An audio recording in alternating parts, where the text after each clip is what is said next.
আগামী 5 বছরে জাপানে অন্তত 1 লক্ষ বাংলাদেশি তরুণদের পাঠানোর প্রস্তুতি শুরু করেছে। প্রথম 2 সপ্তাহে দেখা গেছে আগের তুলনায় প্রতিদিন গড়ে 225টি বেশি কন্টেইনার হ্যান্ডলিং হচ্ছে।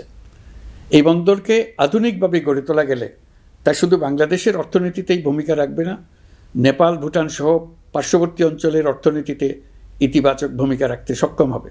বিনিময়ে তারাও উপকৃত হবে, আমরাও উপকৃত হব। আমাদের উপকূল অঞ্চল অফুরন্ত সম্ভাবনার আধার। কুমিরা থেকে টেকনাফ পর্যন্ত নানা বন্দরের কর্মচাঞ্চল্যে সমগ্র উপকূল অঞ্চলকে দক্ষিণ এশিয়ার একটি গুরুত্বপূর্ণ অর্থনৈতিক প্রাণকেন্দ্র হিসেবে প্রতিষ্ঠা করবে। এই পুরো অঞ্চলে অনেকগুলো শিল্পাঞ্চল গড়ে উঠবে শুধু সমুদ্রের সান্নিধ্য এবং তার ব্যবহারের দক্ষতার কারণে। সমুদ্র উপকূলীয় অঞ্চলের সম্পদ ও পরিবেশের টেকসই ব্যবহার নিশ্চিত করতে আমাদের বন্ধু দেশগুলোর সঙ্গে আলোচনা শুরু করেছি, তারা উৎসাহ সহকারে সাড়া দিয়েছেন। গভীর সমুদ্রকে আমরা এখনও আমাদের কল্যাণে কাজে লাগাতে পারিনি। একে কেন্দ্র করে আমরা মাছ পালন, আহরণ ও প্রক্রিয়াজাতকরণের শিল্প গড়ে তুলতে কাজ শুরু করেছি। এতে করে লক্ষ লক্ষ মানুষের কর্মসংস্থান হবে, আমাদের অর্থনীতি নতুন শক্তিতে বলীয়ান হবে। প্রিয় দেশবাসী, প্রবাসী বাংলাদেশিদের জন্য ভিসা সংক্রান্ত জটিলতা দূর করতে আমরা গভীরভাবে কাজ করে যাচ্ছি। RICL TMX, যুগের পর যুগ স্থাপনা থাকে মজবুত। বাংলাদেশি নাগরিকদের জন্য আরব আমিরাত পুনরায় ভিসা চালু করেছে।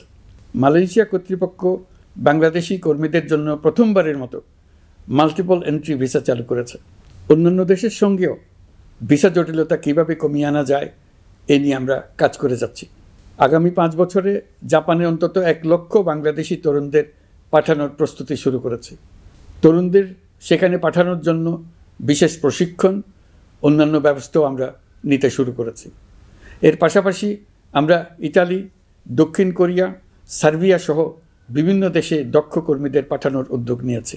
সৌদি আরব, জর্ডান, ওমান সহ বিভিন্ন দেশে নথিপত্রের কারণে যে প্রবাসীরা ইরেগুলার হয়ে গিয়েছিলেন তাদেরকে রেগুলারাইজ করার জন্য ব্যবস্থা নিয়েছে।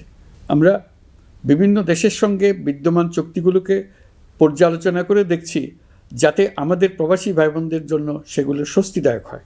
দেশে এবং দেশের বাইরে বাংলাদেশের নাগরিকরা যে যেখানে অবস্থান করছে তারা যাতে সব ধরনের নাগরিক সুবিধা পান, আমরা সেই বিষয়ে উদ্যোগ নিয়েছি। চলতি বছর আমাদের নানা উদ্যোগের ফলে প্রায় 87,000 বাংলাদেশি সুষ্ঠুভাবে হজ পালন করতে পেরেছেন। হজের ব্যয়ও অন্যান্য বছরের তুলনায় আমরা কমিয়ে আনতে পেরেছি। হাজিরা যাতে নির্বিঘ্নে হজ সম্পন্ন করতে পারে সেজন্য লাব্বায়েক নামে অ্যাপ চালু করেছে, যার মাধ্যমে ঘরে বসেই হাজিদের আত্মীয় স্বজন, পরিবার পরিজন তাদের অবস্থান প্রতি মুহূর্তে জানতে পেরেছেন। এই বছর দক্ষিণ এশিয়ার অন্যান্য দেশগুলোতেও আমাদের হজ ব্যবস্থাপনা প্রশংসিত হয়েছে। আগামী বছরের হজ ব্যবস্থাপনা যেন আরও নির্বিঘ্নে সম্পন্ন করা যায় সেজন্য মন্ত্রণালয় এখন থেকেই প্রস্তুতি নিতে শুরু করেছে।